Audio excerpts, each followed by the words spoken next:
لیکن یاد رکھیے امیر معاویہ کے بارے میں ہم اہل سنت کا موقف کیا ہے؟ ہمارا موقف اعتدال والا ہے۔ اعلیٰ حضرت فاضل بریلوی نے ایک مستقل اس پر کتاب لکھی ہے، مستقل کتاب کا نام ہے اعتقاد الاحباب فی جمیل والمصطفیٰ وآل والاصحاب۔ اعلیٰ حضرت فاضل بریلوی اس رسالے میں فرماتے ہیں کہ حضرت طلحہ، حضرت زبیر، حضرت عائشہ، امیر معاویہ اور مولا علی کے درمیان جو بھی مشاجرات ہوئے، جو بھی اختلافات ہوئے، جنگیں ہوئی، جنگ جمل ہوئی، جنگ صفین واقع ہوئی، ہم اہل سنت ان میں حق علی کی طرف سمجھتے ہیں۔ یہ ہمارا عقیدہ ہے کہ حق کس کے ساتھ تھا؟ علی کے ساتھ۔ حق پر کون تھے؟ مولا کائنات۔ لیکن یہ لوگ خطۂ اجتہادی پر تھے، اور بالحاظ احادیث مذکورہ ان حضرات، یعنی جو ان صحابہ کی فضیلتوں میں حدیث آئی ہے، صحابہ کی فضیلتوں میں بھی حدیث آئی ہے، حضرت عائشہ کی فضیلت میں حدیث ہے، حضرت زبیر کی فضیلت میں حدیث ہے، حضرت طلحہ کی فضیلت ہے۔ کیا ہے یہ؟ عشرہ مبشرہ میں حضرت زبیر اور طلحہ، وہ 10 جنتی صحابہ جن کو رسول اللہ دنیا میں ہی جنت کی بشارت دے دی تھی، ان میں ہے یہ۔ ان کی بھی فضیلت ہے۔ عدالت کہتے ہیں کہ ان حدیثوں کو دیکھتے ہوئے ہم ان کے مناقب، ان کے فضائل کو دیکھتے ہوئے زبان طعن و تشنیع ہم نہیں کھولتے، خاموشی اختیار کرتے ہیں۔ اور مزید فرماتے اعلیٰ حضرات کہ جہاں تک فضیلت کا معاملہ، یاد رکھو اہل سنت کا یہ عقیدہ، یہ آج کے گمراہ کر رہے ہیں کہ اہل سنت امیر معاویہ کو بہت بڑا مانتے۔ سن لیجیے ہمارا امیر معاویہ کے بارے میں کیا موقف ہے۔ اہل سنت میں درجوں کے مراتب ہے، اور شیعہ حضرات سے بھی میں کہہ رہا ہوں، یہ جو بار بار تم معاویہ معاویہ معاویہ لاتے ہو، اہل سنت کی بنیاد امیر معاویہ پہ ٹکی ہوئی نہیں ہے۔ میں بڑی ذمہ داری سے کہہ رہا ہوں، اہل سنت کی بنیاد امیر معاویہ پر ٹکی ہوئی نہیں ہے۔ اس کی وجہ سن لیجئے، جو فضائل کے مراتب کے درجات ہیں ہمارے ہاں، ہمارے اہل سنت کے عقیدے کے مطابق، یہ جو ہمارے بڑے بڑے ائمہ نے عقائد پر جو کتابیں لکھی، یہ ساری کتابوں میں عقیدے موجود ہے کہ رسول کے بعد، انبیاء کے بعد سب سے افضل ہم جانتے ہیں ابو بکر کو، اس کے بعد عمر کو، اس کے بعد عثمان غنی کو، پھر حضرت علی کو۔ یہ 4 کو کہا جاتا ہے خلفائے راشدین۔ تو نبی کے بعد، انبیاء کے بعد سب سے افضل کون؟ بولو، خلفائے راشدین۔ ابھی 4 کو ملا لیا، خلفائے راشدین نمبر 1 درجہ، پہلا درجہ۔ یہ یاد کر لو یار، کھوٹ لو اس کو۔ یہ تم نے یاد کر لیا نا تو بڑے سے بڑے پاکھنڈی سے بات کر کے نکل جاؤں گے۔ تو پہلا درجہ فضیلت کا، نبی کے بعد، انبیاء کے بعد خلفائے راشدین، 4 خلفاء سب سے افضل۔ خلفاء کے بعد دوسرے نمبر پر آتے عشرہ مبشرہ، وہ 10 صحابہ کو ہم مانتے فضیلت میں خلفاء کے بعد، جن کو رسول اللہ نے دنیا میں ہی جنت کی بشارت دے دی، جس میں 4 خلفاء ہے، حضرت ابو عبیدہ ابن جراح ہے، سعد ابن ابی وقاص ہے، حضرت زید ہے، اور اس طرح سے کچھ صحابہ ہے۔ تو ایسے 10 کل صحابہ ہے، 10 جنتی صحابہ، یہ خلفاء کے بعد دوسرا درجہ۔ تیسرے درجے پہ ہم فضیلت میں مانتے ہیں اہل بدر، اصحاب اہل بدر، وہ 313 صحابہ جو بدر کی جنگ میں شریک ہوئے، اس وقت اسلام کا ساتھ دیا جب اسلام کو کوئی پرسان حال نہیں تھا، اور نبی کی دعا نے بتایا ان 313 کی اہمیت کہ اے پروردگار، اگر آج یہ 313 ختم ہو گئے، قیامت تک دنیا میں تیرا نام لینے والا کوئی نہیں بچے گا۔ تو عشرہ مبشرہ کے بعد تیسرے نمبر پہ کون آتے ہیں؟ اہل، چوتھے نمبر پر اہل اوحد، اوحد کی جنگ میں جو صحابہ شریک رہے۔ 5ویں نمبر پر آتے ہیں اہل بیت۔ اہل بیت میں سب سے افضل ترین ہم علی، فاطمہ، حسن، حسین کو مانتے ہیں، اور پھر اس میں ہم ازواج محترمات نبی کی بیویوں کو بھی ہم اہل بیت میں تسلیم کرتے، اس لیے کہ گھر والی ہوں گے تو گھر والے ہوں گے، گھر والی ہی نہ ہو تو گھر والے کہاں سے آئے؟ حضور کی ازواج بھی ہے، اور ازواج میں سب سے بہتر افضل ہم مانتے ہیں خدیجۃ الکبریٰ، حضرت خدیجہ کے بعد مانتے ہیں حضرت عائشہ صدیقہ، پھر ام سلمہ، پھر اور مراتب ہے۔ تو اہل بیت کتنے نمبر پر آئے؟ بھول گئے؟ 5ویں نمبر پر اہل بیت۔ 6ٹھے نمبر پر ہم مانتے ہیں اصحاب اولین، وہ صحابہ جو مکے میں ایمان لائے سب سے پہلے، 6ٹھا نمبر۔ 7ویں نمبر میں ہم فضیلت میں لاتے ہیں اصحاب مہاجرین، وہ مکے کے صحابہ جو ہجرت کر کے مدینہ گئے۔ 7ویں نمبر پہ 8ویں میں ہم مانتے ہیں اصحاب انصار، وہ مدینے کے صحابہ جنہوں نے ایمان لانے میں سبقت کی اور رسول اللہ کو مدینے آنے کی دعوت دی، حضور کو انہوں نے قیام کی جگہ عطا فرمائی۔ صحابہ کو انہوں نے مددیں کی. اصحاب انصار. 90 نمبر پر ہم مانتے ہیں اصحاب بیت رضوان, وہ صحابہ جنہوں نے رسول اللہ کو ہاتھ پر درخت کے نیچے صلح حدیبیہ کے موقع پر بیعت کی تھی, اسے کہا جاتا ہے اصحاب بیت رضوان, جن کی فضیلت قرآن میں آئی. اور 10ویں نمبر پر پھر آتے تمام صحابہ. یہ 10 درجے. اب ذرا امیر معاویہ کا لے جائزہ. خلفائے راشدین میں امیر معاویہ نہیں. عشرہ مبشرہ میں امیر معاویہ بولو ہے نہیں. اہل بدر میں امیر معاویہ نہیں. اہل احد میں امیر معاویہ نہیں. اہل بیت میں امیر معاویہ نہیں. اصحاب اولین میں امیر معاویہ نہیں. اصحاب مہاجرین میں امیر معاویہ نہیں. اصحاب انصار میں امیر معاویہ نہیں. اصحاب بیت رضوان میں امیر معاویہ نہیں.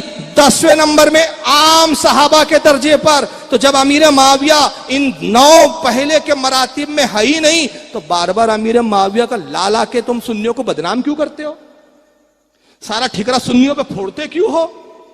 صرف امیر معاویہ کے بارے میں ہم اہل سنت کا صرف یہ موقف ہے کہ امیر معاویہ رسول کے چونکہ صحابی ہے, اپنی زبانوں کو لان تان سے روکو. عبداللہ ابن مبارک سے پوچھا گیا امیر معاویہ افضل یا عمر بن عبدالعزیز؟ عمر بن عبدالعزیز مجدد ہے مگر صحابی نہیں, عظیم ذات ہے صحابی نہیں, مگر امیر معاویہ صحابی ہے. نبی کے چہرے کو دیکھنے کا انعام اتنا بڑا ہے. عبداللہ ابن مبارک نے کہا عزیز کیا پوچھتا ہے, امیر معاویہ افضل یا عمر بن عبدالعزیز؟ جس گھوڑے پہ امیر معاویہ بیٹھتے تھے نا, اس گھوڑے کے ناک میں جو غلاظت ہے نا عمر بن عبدالعزیز, اس کا بھی مقابلہ نہیں کر سکتا. وہ ہے امیر معاویہ. کیوں؟ صحابی ہے. تو بھائی اٹھے سٹے ہر مجاور درگاہ والا چادر والا بیٹھ گیا, معاویہ نے کیا, معاویہ نے کیا. ابے تو جو کیا ہمیں کیا لینا دینا, ہمیں تو صرف اتنا کہنا ہے صحابی ہے, تیری اوقات نہیں. صحابی پروفیسر ہے, تو نرسری کا بچہ ہے, نرسری کے بچے کی اوقات نہیں پروفیسر پہ انگلی اٹھائے. اپنی اوقات دیکھ کر بات کرو. جب علی نے صلح کر لی معاویہ سے, امام حسن نے صلح کر لی, انہوں نے صلح کی اور تو جھگڑا کرتا ہے, تو ان سے بڑا ہے. تو یہ بتانا چاہ رہا ہے کہ حسن غلط تھے, علی غلط تھے, میں بڑا عقل مند کا بچہ ہوں, میں معاویہ سے صلح نہیں کروں گا. لیکن اب یہاں ایک میں جملہ دے رہا ہوں, آپ ذرا دیکھ لیے. ایک فرقہ خارجی اسی بنیاد پہ بنا تھا کہ علی نے معاویہ سے صلح کیوں کی. ذرا غور کرے جملے پہ میرے, کس بات پر وہ خارجی بنا تھا؟ ارے بولو یار, بھول گئے آپ.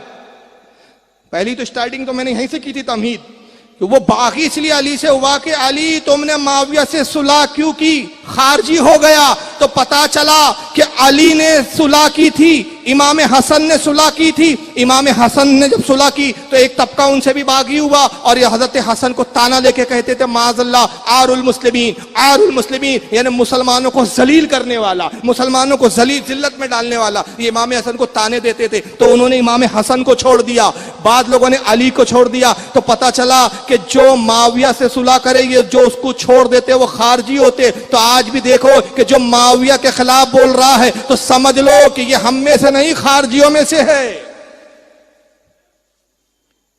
اور جو ان کو صلح کر لے سمجھ لو وہ علی والوں میں سے ہے, وہ حسن والوں میں سے ہے. کیونکہ ہمارا قاعدہ یہ ہے, علامہ حاشمی میاں کے میں جملے دہرا رہا ہوں, اس دور کے وہ جملے ہیں ان کے, علامہ سید حاشمی میاں صاحب قبلہ دامت برکاتہ القدسیہ کے, سونے کے پانی سے لکھ لو تو کم ہے. وہ جملہ بول گئے حضور غازی ملت, پاکستان کی تقریر میں کہا تھا, سنو, کہا ہم معاویہ کے خلاف کیوں نہیں بولتے؟ جن کو بھوکنا ہے معاویہ کے خلاف بھوکیں, اپنی آخرت تباہ کرے. ہم اس لیے نہیں بولتے کہ ہم نے دیکھا نبی کے شہزادے حسن نے معاویہ سے صلح کی, تو ہم نے دیکھا نبی کے دوسرے شہزادے حسین نے یزید سے جنگ کی. تو جس سے نبی کا ایک شہزادہ صلح کرے ہم اس سے جنگ کر نہیں سکتے, اور جس سے نبی کا ایک شہزادہ جنگ کرے ہم اس سے صلح نہیں کر سکتے.